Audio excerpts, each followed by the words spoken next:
Selama Nathan bahagia dan menjalani kehidupan yang aman dan sehat, Kalila tidak peduli dengan hal lain. Namun ia bisa melihat bahwa anak itu sangat menikmati berada di sini dan mempelajari banyak hal. Tidak ada sedikit pun penolakan atau ketidakbahagiaan di wajahnya.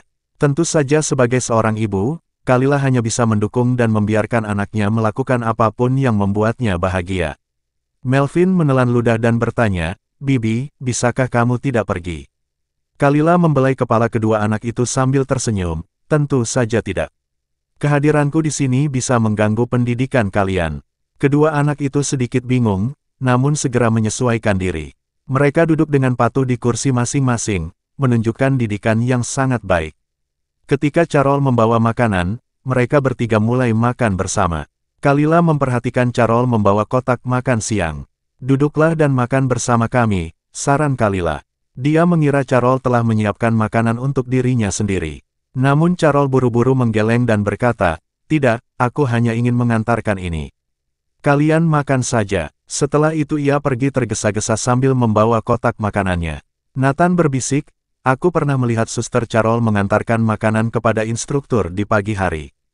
Dia sangat gembira, tidak sedingin biasanya." Melvin mengangguk setuju. Kalila hanya bisa menggeleng sambil tersenyum. Sepertinya perhatian Carol kini tersita oleh Tommy, sampai-sampai dia tak bisa menipu anak-anak. Tapi itu baik, memiliki seseorang yang disukai dan membuatnya bahagia tentu hal yang bagus. Tiba-tiba Melvin melirik Kalila dan bertanya, "Bibi, apakah kamu dan Paman Hun sudah menikah?" Kalila tertegun sejenak tak langsung menjawab. Nathan pun terkejut. "Paman Hun, kenapa kamu memanggilnya begitu? Bukankah dia ayahmu?" Melvin melotot kesal lalu berkata, "Siapa bilang dia ayahku?" Nathan terdiam. Sejak pertama kali bertemu Melvin, Nathan sudah curiga bahwa Trevin adalah ayahnya. Wajah mereka sangat mirip. Tentu saja dia tidak pernah berani menanyakannya secara langsung. Apalagi setelah tahu Soraya adalah ibu Melvin, dugaannya makin kuat. Kalila akhirnya menjawab, "Tidak." Melvin membelalak lalu ragu-ragu bertanya, "Kalau begitu, bagaimana mungkin Nathan bukan putra Paman Hun?" "Siapa yang bilang aku anaknya?" balas Nathan cepat. Melvin berkata dengan serius, "Paman Hun membangun tempat ini untuk mengenang istri dan anak-anaknya. Dia juga bilang bahwa putranya sangat cerdas bukan?" Nathan terdiam, tidak tahu bagaimana membantahnya. Tapi mendengar itu membuat hatinya terasa muram. Setelah makan siang, seharusnya mereka tidur siang, tetapi Nathan malah membawa Kalila ke sebuah kamar di lantai 2. Kalila bingung. Ini bukan kamar Nathan maupun Melvin. Nathan menunduk dan berkata pelan, "Aku menemukannya secara tidak sengaja. Ibu mau lihat?" Ekspresi Nathan membuat hati Kalila terasa perih. Ia mengulurkan tangan untuk membuka pintu. Yang terlihat adalah sebuah kamar bayi dengan desain yang hangat dan penuh kasih sayang. "Apakah ini tempatnya?" Kalila bertanya dengan suara pelan. "Aku juga tidak tahu," jawab Nathan. "Tapi waktu aku ke sini, aku bertanya pada Melvin. Katanya kamar ini sudah lama ada, tapi bukan kamarnya. Setiap kali Paman Hun datang, dia selalu tidur di sini." Kalila tertegun. Ruangan yang dibangun untuk mengenang istri dan anaknya. Mungkinkah ini ruangan yang disiapkan Trevin untuk anak mereka? Dalam keadaan seperti kesurupan, Kalila melangkah masuk. Nathan memalingkan wajahnya dan berkata, "Ibu lihat saja sendiri. Aku mau tidur siang dulu." Setelah berkata demikian, ia pun berlari pergi. Ini pertama kalinya Kalila melihat Nathan begitu gelisah. Ia tidak memaksakan diri. Beberapa hal memang tidak bisa diterima begitu saja oleh anak-anak. Kalila duduk di lantai berkarpet tebal yang sangat nyaman. Setiap detail ruangan ini terasa akrab, seolah pernah dilihatnya dalam mimpi. Saat meneliti lebih jauh, ia menemukan celah di sebuah laci kecil. Dia membukanya dan menemukan sebuah buku. Kalila membuka halaman pertama dan membacanya. "Istri dan anak, aku tidak sabar melihat Lila di ruangan ini. Anak kita akan lahir 4 bulan lagi. Aku tidak tahu apa lagi yang harus kulakukan untuk anak kita. Aku hanya bisa menyiapkan kamar ini sendiri. Aku berharap anak kita tumbuh dengan sehat, aman, dan bahagia." 4 bulan. Kalila mengingat, itu 1 bulan setelah Trevin membeli pulau ini. Ternyata dia memang berniat memberikan seluruh pulau ini untuk dirinya dan anak mereka. Kalila membalik halaman berikutnya. "Lila sangat membenciku. Aku tidak tahu bagaimana membuatnya bahagia. Aku dengan egois berharap anak ini segera lahir agar Lila tetap di sisiku, meski hanya demi anak itu. Aku sudah memutuskan nama untuk bayi kita. Jika laki-laki, namanya Jason, semoga hidupnya damai dan abadi. Jika perempuan namanya Chloe, semoga semanis lila. Entry berikutnya membuat tangan Kalila gemetar. Istriku telah tiada, anak-anakku pun tiada. Tapi aku tidak bisa menyusul mereka. Seluruh hidupku hancur berantakan. Aku sangat mencintai istri dan anakku, tapi tak ada seorang pun yang percaya. Kalila sangat membenciku. Dia pasti sangat membenciku hingga tak sudi muncul di mimpiku. Kalila tak bisa menahan tangis. Tubuhnya bergetar hebat, air mata mengalir tanpa bisa dihentikan.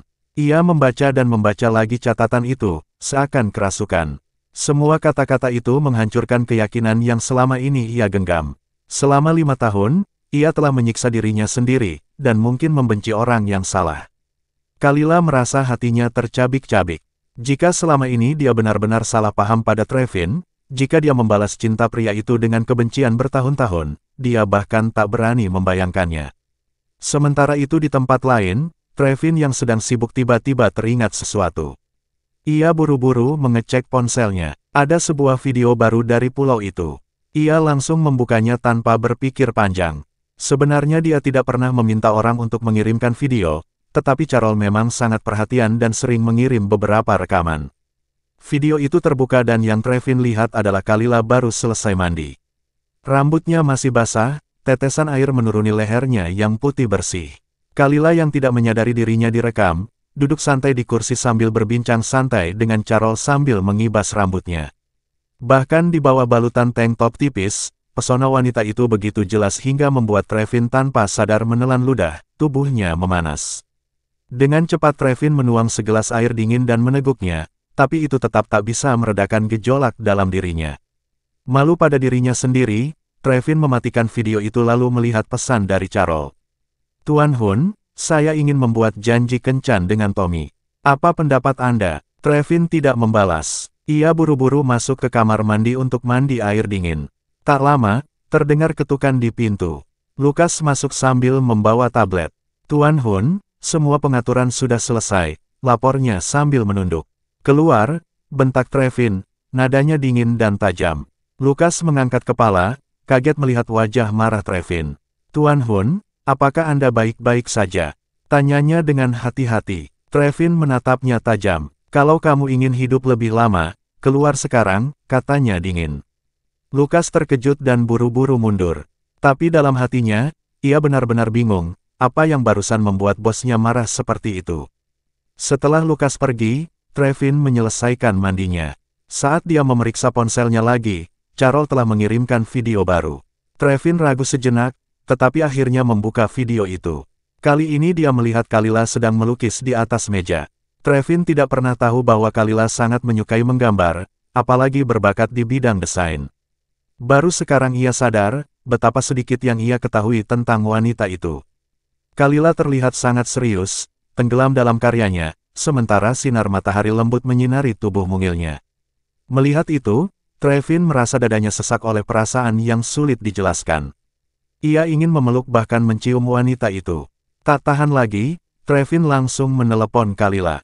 Kalila melihat panggilan itu. Ia menatap layar ponsel beberapa saat, lalu memutuskan untuk mematikan suaranya. Dia belum siap menghadapi Trevin, emosinya masih terlalu kacau. Tetapi Trevin bisa melihat semua itu dari kamera tersembunyi yang dipasang Carol.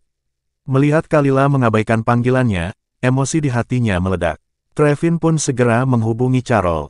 Tak lama kemudian Carol berdiri di depan Kalila, menyerahkan telepon itu padanya, tampak tak mau pergi sebelum Kalila menjawab. Kalila hanya bisa menerima ponsel itu dengan pasrah. Carol pun segera keluar ruangan, dalam hatinya menyesal karena telah memasang sistem kamera. Dia mulai khawatir, akankah ini mengacaukan kesempatan kencannya dengan Tommy. Di ujung telepon, suara dingin Trevin terdengar.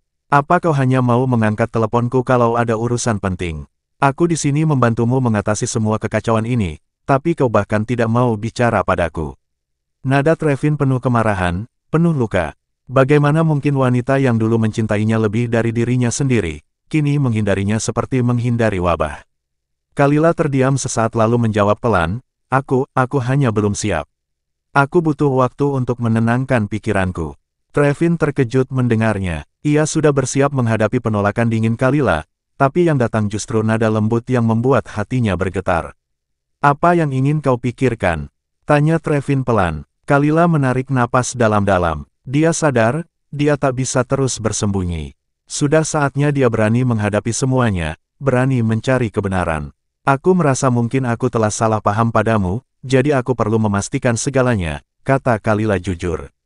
Trevin terdiam, dadanya sesak oleh harapan yang tiba-tiba menyala. Apa maksudmu? Tanyanya gugup. Kalila mendecak pelan, merasa pria itu sengaja mempermainkannya.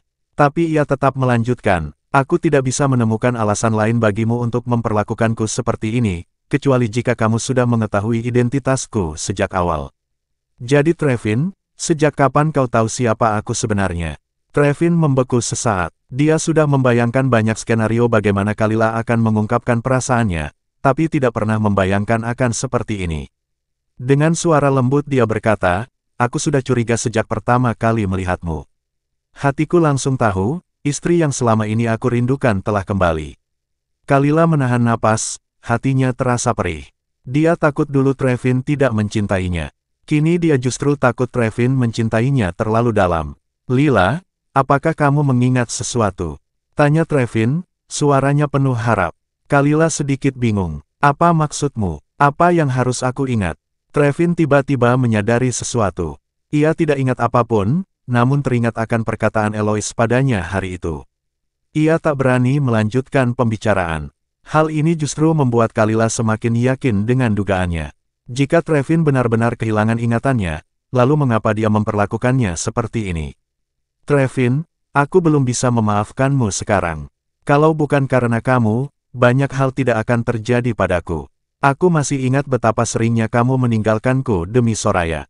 Aku butuh waktu untuk memikirkan semuanya dengan jernih. Jadi kuharap kamu tidak memaksaku. Kalila menyelesaikan kalimatnya dengan tenang. Untuk bisa kembali mencintai Trevin seperti dulu, Kalila tidak sanggup dan tidak mau. Tapi setidaknya sekarang dia tidak terlalu menolak kehadirannya. Hanya saja semuanya butuh waktu. Baik, aku janji, jawab Trevin sebelum menutup telepon. Trevin menatap layar komputer, melihat wajah Kalila, dan perasaan rindu yang mendalam tiba-tiba menyelimuti hatinya. Ia ingin menemuinya, apapun sikap Kalila terhadapnya, dia tetap ingin melihatnya. Dengan cepat Trevin berdiri, mengambil jaketnya dan bergegas pergi. Lukas sudah menunggu di luar. Begitu melihat Trevin keluar, Lukas segera melangkah maju. Wanita tua itu sudah sadar. Apa kita akan menemuinya sekarang? Trevin berhenti sejenak. Kebetulan sekali wanita tua itu bangun saat ini.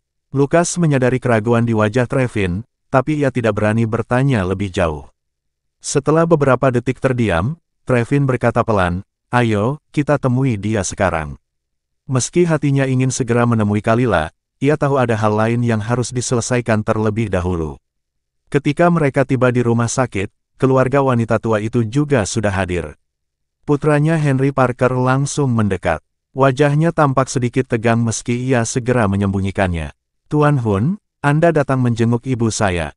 Tanyanya. Trevin menatap Henry. Ia bahkan tidak tahu pria ini sebelumnya. Tanpa kejadian ini, mungkin dia tidak akan pernah sadar kalau pria ini bekerja di perusahaannya. Tuan Hun, saya tahu wanita itu hanya seorang desainer di perusahaan, tapi tampaknya hubungannya dengan Anda tidak sederhana, ucap Henry mencoba menyelidik. Dia tinggal di rumah lama keluarga Hun, dan diperlakukan seperti nyonya presiden. Trevin menyipitkan matanya. Media belum pernah meliput hal itu. Dari mana pria ini tahu? Tuan Parker merasakan tekanan dari sikap dingin Trevin, tapi ia memberanikan diri melanjutkan, Tuan Hun, Anda tentu tak ingin perusahaan dirugikan hanya karena seorang wanita. Saya sudah lama bekerja di perusahaan ini. Namun Trevin langsung memotong, suaranya tajam, dia adalah orangku. Nyonya Hun, jika ada yang ingin kau bicarakan, bicaralah langsung denganku. Tuan Parker tertegun. Tadi ucapannya hanya spekulasi, tapi ternyata benar. Dia langsung mengubah sikap. Jadi maksud Anda, Tuan Hun akan menangani masalah ini secara langsung. Trevin menjawab dingin, kita berdua tahu apa yang sebenarnya terjadi. Lebih baik kita langsung menemui ibumu. Tuan Parker mengangguk lega. Jika Trevin sendiri yang menangani, tentu lebih baik daripada Kalila. Namun ia masih menambahkan dengan nada mengancam, saya hanya berharap Tuan Hun bisa memberikan solusi yang masuk akal. Jika berita ini tersebar, tentu merugikan Anda dan perusahaan. Trevin mengerutkan kening, menatapnya tajam. Jika bukan karena dokter yang menangani kasus ini jujur, mungkin dia akan mengira ini semua adalah jebakan. Di kamar, wanita tua itu tersenyum ramah ketika melihat Trevin datang. Wajahnya penuh cahaya, jauh berbeda dari saat kejadian.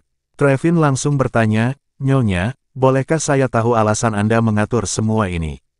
Kalau Trevin tidak bisa membaca situasi ini, berarti semua pengalamannya selama bertahun-tahun sia-sia.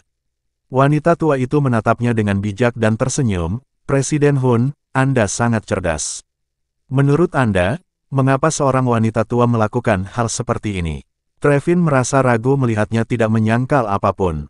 Walau tidak jelas, sikapnya sudah cukup membuat Trevin waspada. "Nyonya, saya sudah menyelidiki latar belakang Anda. Cara Anda menangani masalah ini tidak mencerminkan gaya keluarga Anda. Kalau ini dilakukan oleh anak bungsu Anda, saya mungkin masih bisa percaya," ucap Trevin. Wanita tua itu memang bukan orang sembarangan. Suaminya dulu seorang prajurit, dan anak sulungnya juga gugur sebagai tentara pasukan khusus. Sejak saat itu ia menjadi sangat protektif pada anak bungsunya, anak yang akhirnya tumbuh biasa saja dan penuh tipu daya. Wanita tua itu tampak malu lalu menghela napas panjang. "Saya sudah tua, anak saya satu-satunya tersisa, dan dia bukan anak yang kuat. Kalau saya tidak benar-benar putus asa, saya tidak akan melakukan hal memalukan ini. Tapi saya mohon, jangan libatkan anak saya. Dia satu-satunya lelaki yang tersisa di keluarga ini." Trevin mengerutkan dahi. "Katakan alasan sebenarnya." Wanita tua itu menatapnya lama lalu berbisik, "Presiden Hun, saya ingat Anda pernah memiliki seorang istri, 5 tahun yang lalu.